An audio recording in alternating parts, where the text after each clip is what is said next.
இன்னைக்கு நம்ம பார்க்க போகிற செலிப்ரிட்டி விஜய் டிவியில் இப்போ ரொம்ப ரீசண்டாக ஃபேமஸாகவே டெலிகாஸ்ட் ஆகிட்டுருக்க மகாநதி சீரியலோட ஹீரோவான விஜயை பற்றி தான். இவரை பற்றின ஃபுல் டீட்டெயில்ஸ் தெரிஞ்சுக்கிறதுக்கு முன்னாடி சேனலை சப்ஸ்கிரைப் பண்ணாதவங்க மறக்காமல் சப்ஸ்கிரைப் பண்ணிக்கோங்க. அப்போ தான் நாங்கள் போடுற வீடியோஸ் உங்களுக்கு நோட்டிஃபிகேஷனாக வரும்.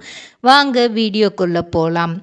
விஜய் காவேரி இப்போது பிரிஞ்சிட்டாங்கன்னே சொல்லலாம். ஏன்னா அவங்களோட அக்ரிமெண்ட் முடிஞ்ச விஷயம் ரெண்டு வீட்டுக்குமே தெரிஞ்சதுனால காவேரி வீட்டில் இருந்து பெருசாக சண்டை போட்டு இந்த மாதிரி நான் உங்களை எதிர்பார்க்கவே இல்லை, இப்படி ஒரு மனுஷனாக இருப்பீங்கன்னு நான் எதிர்பார்க்கலன்னு சொல்லிட்டு அவங்க ஃபேமிலி பொண்ணை அந்த வீட்டுக்கே கூட்டிகிட்டு போயிட்டாங்க. திரும்ப இனிமே என் பொண்ணு என் கூட வாழ மாட்டேன், உனக்கு 1 வருஷத்துக்கு அக்ரிமெண்ட் போட்டு கொடுத்ததுக்கு நடிச்சு கொடுத்துட்டால, அவ்வளோதான், இனிமேல் எல்லாம் முடிஞ்சிருச்சு அப்படிங்கிற மாதிரி சொல்கிறாங்க. ஸோ விஜய் நம்மளோட விளையாட்டுத்தனம் எவ்வளோ தூரத்துக்கு பாதிச்சிருச்சு, எவ்வளோ தூரத்துக்கு நம்மளுக்கே ஏமாற்றத்தை கொடுத்துருச்சு அப்படின்னு ரொம்பவே சோகத்தில் இருக்கிறாரு. அவர் ஆக்சுவலாக கம்பெனி பொறுப்பை காவேரிட்ட ஒப்படைக்கிறதுக்காக தான் நிறைய சர்ப்ரைசஸ் ஏற்பாடு பண்ணியிருப்பார். அது மட்டும் இல்லாமல் காவேரியை கொடைக்கானலுக்கு கூட்டிகிட்டு போய் ஃபஸ்ட் இயர் ஆனிவர்சரியை செலிப்ரேட் பண்ணணும் அப்படின்னு தான் அவர் பிளான் பண்ணியிருப்பார். ஆனால் டோட்டலாக எல்லாமே கொலாப்ஸ் ஆயிரும். அதுக்காக தான் அவர் ட்ரெஸ் எல்லாம் பேக் பண்ண சொல்லுவார். காவேரியுமே இவர் அக்ரிமெண்ட் முடிகிறதுக்காக தான் வெயிட் பண்ணியிருக்கிறாரு. இவர் நம்மளை லவ் பண்ணல போல், அவரோட எக்ஸ் லவர் வந்ததுனால நம்மளை சொல்கிறாரு இப்படின்லாம் அவங்களும் சில விஷயங்கள் தப்பாக எடுத்துக்கிட்டு அவங்களும் இப்போ பிரிய மனசும் இல்லாமல் அவங்க அம்மா கூட இப்போ இருக்கிறாங்க. இந்த சீரியலில் விஜயா நடிக்கிற நம்ம விஜயோட உண்மையான பெயர் சுவாமிநாதன், இவங்க அப்பா பெயர் அனந்தராமன். இவங்க ஒரு பக்காவான பிராமின் ஃபேமிலி. ஸோ ரொம்பவே ஸ்ட்ரிக்டான ஃபேமிலி தான். முக்கியமாக படிப்பு விஷயத்தில் ரொம்ப ரொம்ப ரொம்ப ஸ்ட்ரிக்டாக இருப்பாங்களாம்.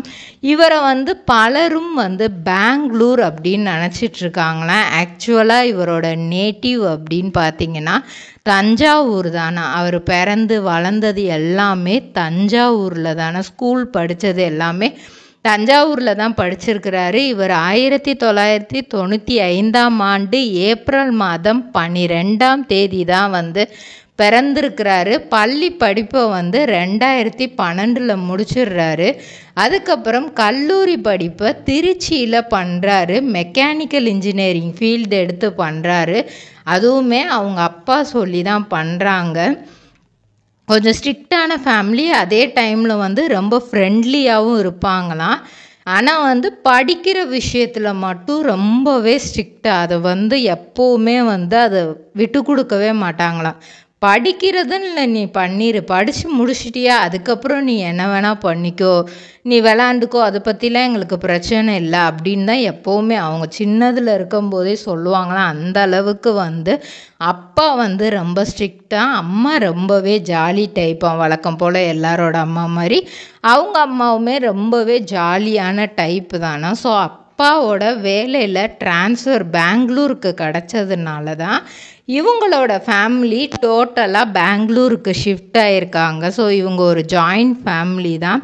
இவங்க சித்தப்பா சித்தி அப்படின்ட்டு நிறைய பேர், பெரியம்மா பெரியப்பா நிறைய பேர் இருக்காங்களா. அது மட்டும் இல்லாமல் இவங்களுக்கு 2 அத்தையும் இருக்கிறாங்க. ஸோ அவங்க எல்லாரும் கசின்ஸ் எல்லாருமே இங்கேருந்து டோட்டலாக ஷிஃப்ட் ஆகி பெங்களூருக்கு போயிட்டாங்க. அங்கே மெக்கானிக்கல் இன்ஜினியரிங் படித்ததுனால பிஎம்எம்ஜி மேனுஃபேக்சரிங் கம்பெனி அப்படிங்கிற ஒரு கம்பெனியில் 1 இயர் அசோசியேட்டிவ் மேனேஜராக வேலை பார்த்துருக்காரு. ஸோ எல்லாத்தையும் எப்படி, ஏன்னா மெக்கானிக்கல் இன்ஜினியரிங் படித்ததுனால அது எப்படிலாம் அந்த டூல்ஸ் எல்லாம் இது பண்ணுறாங்க. ஸோ ஒரு செக்கிங் இது மாதிரி தான் அவர் அங்கே வேலை பார்த்துருக்காரு. ஸோ அந்த வேலை கிட்டத்தட்ட 1 இயர் நல்லாவே போகுது. அங்கே இருக்கிற ஸ்டாஃப்ஸாக இருக்கட்டும், ஓனராக இருக்கட்டும், எல்லாருமே இவர்கிட்ட ரொம்ப கைண்டாகவே இருக்காங்க.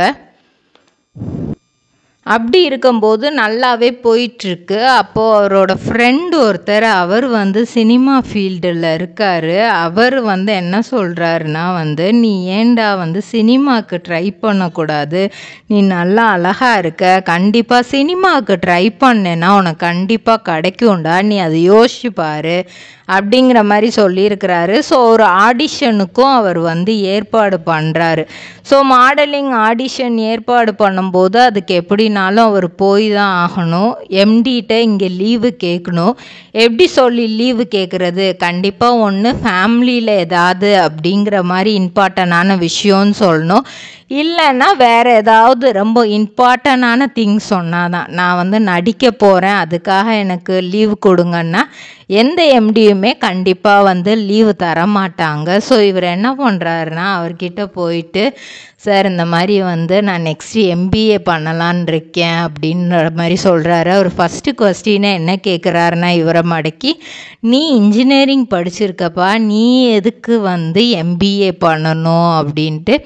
இவரும் வந்து அவரை கொஞ்சம் இம்ப்ரெஸ் பண்ணுற விதமாக வந்து, சார் நான் உங்களை மாதிரியே ஒரு பிஸ்னஸ் மேக்னெட் ஆகணும், நான் பிஸ்னஸில் பெரிய ஆள் ஆகணும், அதனால் நான் எம்பிஏ படித்து நான் பிஸ்னஸ் பற்றி நிறைய பிஸ்னஸ் மேனேஜ்மெண்ட் எப்படி இருக்கும், அதை அட்மினிஸ்ட்ரேட் எப்படி பண்ணணும், இதெல்லாம் கற்றுக்கிறதுக்காக தான் நான் என்ட்ரன்ஸ் எக்ஸாம் எழுத போகிறேன் அப்படின்றபோது அவருக்கு அது அதோட ரொம்ப சந்தோஷமாயிருச்சு. ஓகே ஃபைன், ஒரு இன்ஜினியரிங் படித்த பையன் நீ எம்பிஏ படிக்கிற அப்படின்னா அது பாராட்டக்கூடிய விஷயந்தான், ஓகே நீ பண்ணு அப்படிங்கிற மாதிரி அவரும் லீவு கொடுத்துட்டாரு.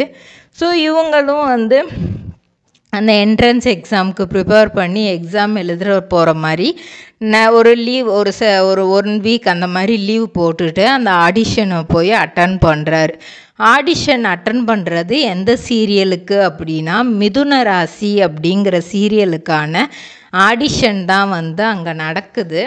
நடந்து முடிஞ்சோடனே எதுவுமே தெரியாத மாதிரி வந்து திரும்ப கம்பெனியில் ஜாயின் பண்ணிட்டாரு. திரும்ப அஸ்யூஷுவல் அவரோட வேலையை வந்து அவர் பார்த்துக்கிட்டே இருக்கிறாரு. அப்போது வந்து அந்த சீரியலில் இருந்து சொல்லி தான் விடுறாங்க. ஆனால் அவர்கிட்ட ஃபஸ்ட்டே வந்து நீ வந்து வேறு யாருக்கும் வந்து கால் ஷீட்டு கொடுத்துறாதப்பா, நாங்கள் உன்னை செலக்ட் பண்ணுறதுக்கும் வாய்ப்பு இருக்குது அப்படிங்கிற மாதிரி ஒரு டவுட்லேயே சொன்னனால வந்து இவர் வந்து அதனாலே வந்து திரும்ப ஜாயின் பண்ணிட்டாரு. ஸோ நெக்ஸ்ட்டு பார்த்தா இவருக்கு ஒரு ஃபோன் கால் வருது. இவர் கொஞ்ச நாள்லே நீங்கள் வந்து அதுக்கு செலக்ட் ஆகிட்டீங்க, நீங்கள் தான் இனிமேல் அதில் நடிக்க போகிறீங்க அப்படின்னோடனே இவருக்கு என்ன சொல்கிறதுனே புரியல. இந்த வேலையை இப்போ நம்ம விட்டு ஆகணும், ஆனால் போய் எம்டிகிட்ட என்னன்னு சொல்கிறது அப்படின்னு அவர் யோசிக்கும்போது, இப்போது இந்த மாதிரி சார் நான் எம்பிஏ எனக்கு என்ட்ரன்ஸ் எக்ஸாம் எழுதுனேன் இல்லையா, நான் பாஸ் ஆகிட்டேன், நான் அது படிக்க போகிறேன் அப்படிங்கிற மாதிரி சொல்கிறாரு. அவங்க எம்டியும் ரொம்பவே சந்தோஷமாக பாராட்டிட்டு நீ போய் படிக்க போப்பா அப்படின்னு சொல்கிறாரு. எப்போ இந்த விஷயம் வந்து அவருக்கே தெரிய வருது அப்படின்னா, அவர் மிதுன ராசி சீரியல் வந்து டெலிகாஸ்ட் ஆகும்போது அதை பார்த்துட்டு ரொம்பவே கிட்டத்தட்ட ஷாக் ஆகிட்டாராம். ஃபஸ்ட்டு அதோட அந்த ப்ரோமோ இது மாதிரி வரும்போதே வந்து எல்லோரும் கம்பெனியில் பேசிகிட்டு இருந்திருக்காங்க. பேசும்போது இவருக்கும் அது வந்து தெரிஞ்சிருச்சு. அதை பார்த்துட்டு வந்து ஆனால் ரொம்ப சந்தோஷந்தான் பட்டாராம், கூப்பிட்டு பாராட்டினாராம். இதில் என்ன ஒரு விஷயம்னா, இவங்க வீட்டை ஒத்துக்கிற வச்சது தான் வந்து இவருக்கு அதை விட ஒரு பெரிய இதுவாக இருந்ததான். ஃபஸ்ட்டு அவங்க அம்மா கிட்ட போய் இந்த மாதிரி நான் சினிமாவுக்கு போகிறேம்மா அப்படின்னு சொன்னாராம். ஒரு ஆடிஷன் கூட நான் அட்டன் பண்ணியிருக்கேன் அப்படின்னு சொன்னப்போ வந்து அவங்க அம்மா வந்து என்ன சொல்கிறதுனே தெரியாமல், இதை அப்பாட்ட சொன்னால் அப்பா என்ன சொல்லுவார் அப்படிங்கிற மாதிரி ஒரு கொஸ்டின் மார்க் வச்சுட்டாங்க. அப்பா கிட்ட போய் சொல்லும்போது ஃபஸ்ட்டு அவருக்கு கொஞ்சம் டிசப்பாயின்மெண்ட்டு தான். அதுக்கப்புறம் ஓகே நீ வந்து 1 இயர் வந்து நீ ஜாப் பார்த்த, இப்போது உன்னோட பேஷனுக்காக நீ போகணுங்கிற, ஓகே பண்ணு, ஆல் த பெஸ்ட் அப்படிங்கிற மாதிரி ஒரு சின்ன வார்த்தையில் முடிச்சிட்டாரு. ஆனால் அவர் மனசுக்குள்ளே வந்து ஒரு டவுட்டோடையே தான் இருந்தாராம், இவன் எப்படி நெக்ஸ்ட்டு என்ன ஆக போகிறான் அப்படிங்கிற மாதிரி. ஆனால் அவருக்கு அதுக்கேற்ற மாதிரி அடுத்து வந்து சீரியல்ஸ் வந்திருக்கு. நீவு நேனா பிரேமா அப்படிங்கிற நாடகத்தில் விக்கி அப்படிங்கிற ரோல் பண்ணியிருக்கிறாரு. 2019 வந்து புடகௌரி மாதுவே அப்படின்னு கலர்ஸ் கன்னடத்தில் வந்து பெங்களூரில் வந்து ஒரு சீரியல் அவருக்கு கிடைக்கிது, அந்த சீரியலும் நடிக்கிறாரு. அப்புறம்தான் இங்கே விஜய் டிவியில் காற்றுக்கு என்ன வேலி சீரியலில் வந்து சூரிய தர்ஷன் நடிச்சிட்டு இருந்தார். அவரை ரீப்ளேஸ் பண்ணுற விதமாக சூர்யான்ற கேரக்டரில் நடிக்கிறதுக்கு நம்ம சுவாமிநாதனை வந்து செலக்ட் பண்ணாங்க. ஸோ செலக்ட் பண்ணி அவர் மக்கள் மனசை வந்து சூப்பராக கவர்ந்துட்டார். ஆனால் கவர்றதுக்கு ரொம்பவே நாளாச்சு. ஃபஸ்ட்டு வந்து இவர் ஒரு ஸ்ட்ரிக்டான ப்ரொஃபஸராக, ஆனால் இவரோட ஃபேஸுக்கு அது வந்து செட் ஆகவே இல்லை. யாருமே வந்து நீலாம் எதுக்கு நடிக்க வந்த, உன்னோட ஃபேஸ் வந்து அதாவது எப்படின்னா ரொம்ப சாஃப்ட் டைப்பாக இருக்குது, இந்த கேரக்டருக்கு இது செட் ஆகாது அப்படின்னோடனே வந்து இப்படிலாம் கமெண்ட்ஸ் பார்க்கவும் அவர் வந்து நம்ம இந்த சீரியலுக்கு வேணாம், நம்ம இதை விட்டு போயிடலாம், நம்ம கன்னட சீரியலே பண்ணிக்கலாம் அப்படிங்கிற அளவுக்குலாம் யோசிச்சாராம். அதுக்கப்புறம் டைரக்டர் தான் இல்லைப்பா இதோட ஸ்டோரி லைன் இன்னும் கொஞ்சம் மாறும், இந்த ஸ்ட்ரிக்டான ப்ரொஃபஸர் எப்படி லவ்லி பாயாக மாறி அந்த ஹீரோயினை லவ் பண்ணுறீங்க அப்படிங்கிறது தான் கதையே. ஸோ கொஞ்ச நாள்லேயே நீங்கள் வந்து லவர் பாய் மாதிரி தான் உங்களை காட்டுவோம் அப்படிங்கிற மாதிரி சொல்லியிருக்கிறாங்க. ஓகேன்னு அவரும் நடிச்சிருக்கிறாரு. அதே மாதிரி மக்கள் மனசில் அவர் பெருசாக ஒரு இடத்தையே பிடிச்சிட்டாரு அந்த சூர்யாங்கிற கேரக்டரில். அப்படி நடிச்சிட்டு இருக்கும்போதே ஒரு கட்டத்தில் அந்த சீரியலை முடிக்க வேண்டிய சூழ்நிலை. அதுக்கப்புறம் வந்து அப்பயே வந்து அவருக்கு வந்து மகாநதி சீரியலில் வந்து ஒரு கேரக்டர், அந்த தாத்தாவோட பேரனாக நடிக்கிற கேரக்டர், அது மட்டும் இல்லாமல் அவங்களோட எதிரியை காவேரியோட எதிரியை அடிக்கிற மாதிரி ஒரு சீக்வன்ஸ் ஒரு ப்ரோமோவில் காமிச்சிட்டாங்க. ஸோ அதுக்கப்புறம் வந்து என்ன மாதிரி கேரக்டரில் அவர் வரப்போகிறாரு, கெஸ்ட்டு ரோலா அப்படின்னு யோசித்த மக்களுக்கு இவர் தான் அந்த சீரியலோட ஹீரோவே அப்படிங்கிற அளவுக்கு அவரை இன்ட்ரடியூஸ் பண்ணி வச்ச விதம் வந்து அந்த சீரியலில் ரொம்பவே நல்லா இருந்தது. ஆனால் வந்து ஃபஸ்ட்டு வந்து நிவினை வந்து பிரிக்கிறாங்களே, நிவினையும் காவேரியையும் பிரிக்கிறாங்களே அப்படின்னு சொல்லிட்டு நிறைய பேர் டிசப்பாயின்மெண்ட்டில் இருந்தாங்க. ஏன்னா வந்து மக்கள் மத்தியில் வந்து நெகட்டிவாக தான் இது போச்சு, இது என்ன ஒரு அக்ரிமெண்ட் இதாக போதே அப்படின்ட்டு. அதுக்கப்புறம் ரெண்டு பேரோட லவ் கெமிஸ்ட்ரி வந்து ரொம்பவே சூப்பராக செட் ஆகிடுச்சு. இப்போ ஆனால் ரெண்டு பேரும் பிரிகிற ஒரு சூழ்நிலை, ஆனால் கண்டிப்பாக பிரிகிற மாதிரி கொண்டு வர மாட்டாங்க. இது விஜயோட அக்ரிமெண்ட் மூவியில் எப்படி விஜய் வந்து அதுக்கப்புறம் பேசி கன்வின்ஸ் பண்ணி சேருவாரோ, அதே மாதிரி இதுலேயும் வந்து ஒரு கன்வின்ஸ் பண்ணுற மொமெண்ட் வந்து டைரக்டர் கண்டிப்பாக வச்சுருப்பார் அப்படின்னு மக்களும் எதிர்பார்க்குறாங்க. இதே மாதிரி பல செலிப்ரிட்டிஸோட பயோகிராஃபி தெரிஞ்சுக்கிற சேனலை மறக்காமல் சப்ஸ்கிரைப் பண்ணிக்கோங்க.